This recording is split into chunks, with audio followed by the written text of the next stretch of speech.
Welcome back प्यारे बच्चों.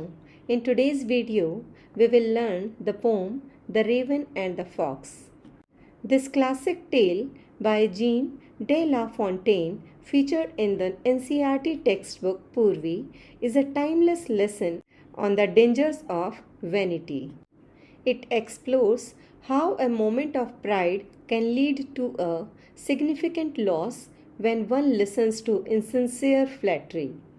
ये पोएम जो है ये हमें बताती है कि कैसे जब कोई झूठी चापलूसी सुनता है, जब कोई फ्लैटरी को सुनता है तो वह अपना नुकसान करवा सकता है, उससे उसका कोई बड़ा नुकसान हो सकता है. प्यारे बच्चों, the poem the raven and the fox describes a brief encounter between a clever hungry fox named Reynard and a raven who has found a tasty treat.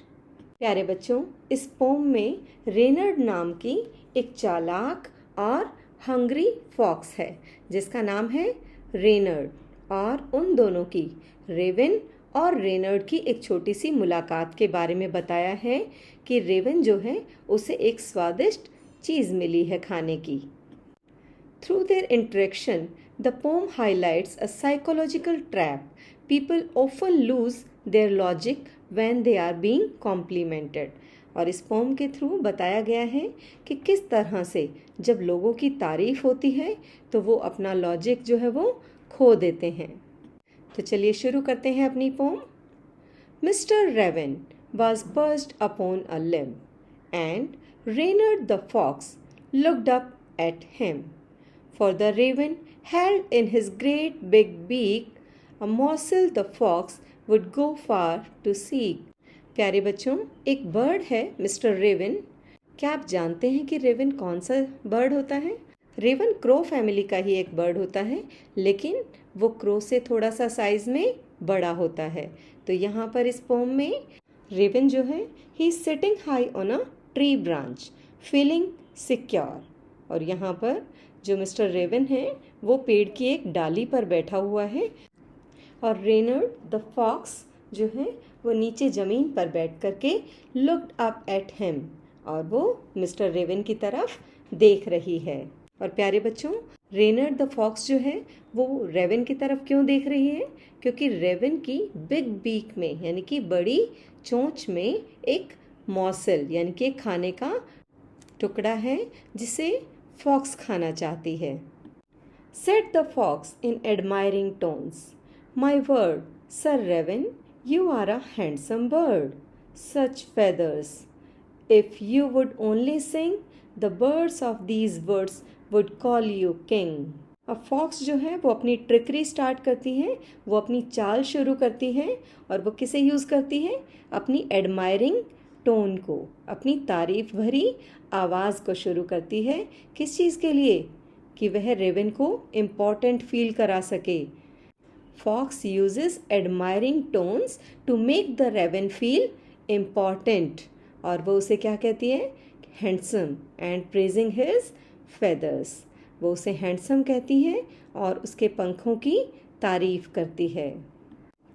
और ये जो था ये फॉक्स का मास्टर स्ट्रोक था. It suggests that if the raven's voice is as beautiful as his looks, he observes to be the king of the birds.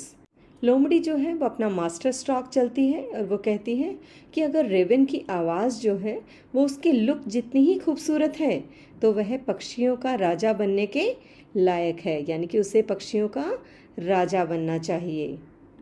और अगर Raven कोई गाना गाएगा तो जो पक्षी हैं वुड्स के जो यानी कि फॉरेस्ट के जो और बर्ड्स हैं वो उसे अपना किंग कहेंगे. The raven who did not see the joke forget that his voice was just a croak. He opened his beak in his foolish pride and down fell the morsel the fox had eyed. प्यारे बच्चों, the raven is too vain to realize the fox is mocking him. Raven इतना घमंडी था कि उसे पता ही नहीं चला कि लोमड़ी जो है वो उसका मजाक उड़ा रही है, उसका मजाक बना रही है.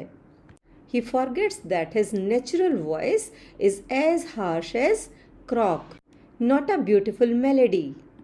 रेवन भूल जाता है कि उसकी नेचुरल आवाज़ जो है वो बहुत ही कर्कश है, कोई सुंदर धुन नहीं है, यानी कि उसकी आवाज़ जो है वो हार्श क्रॉक है, कोई ब्यूटीफुल मेलेडी नहीं है।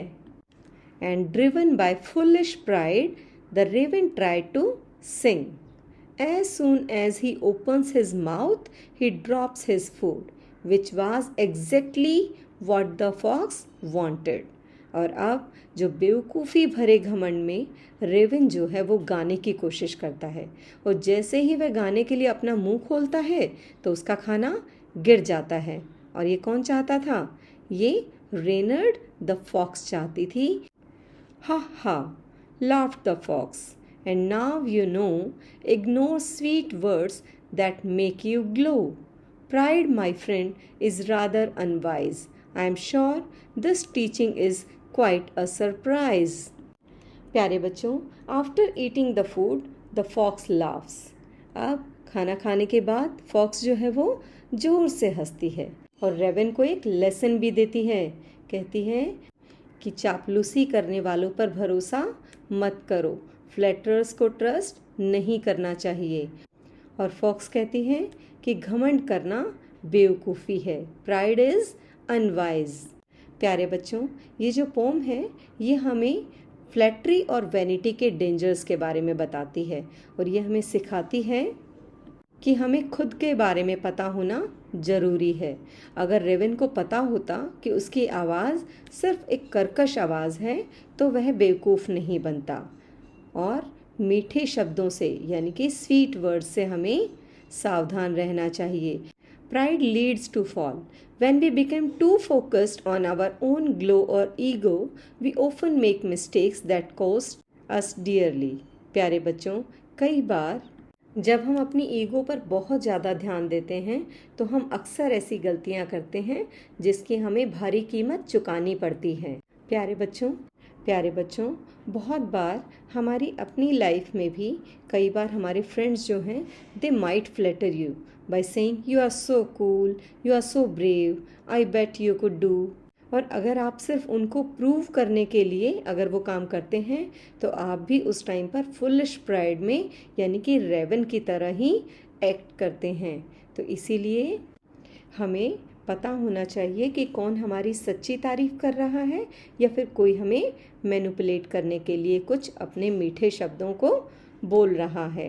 प्यारे बच्चों, this poem serves as a warning. ये जो पोम है ये एक चेतावनी की तरह है कि it is nice to be appreciated. किसी को तारीफ मिलना अच्छा लगता है, but we must distinguish between genuine praise and sweet words meant to manipulate us. और हमें फ़र्क करना आना चाहिए कि कौन हमारी सच्ची तारीफ़ कर रहा है और कौन हमें मैनिपुलेट करने के लिए स्वीट वर्ड्स को यूज़ कर रहा है। प्यारे बच्चों, that's all for today. I hope you enjoyed the video. Keep listening, keep learning. Thank you.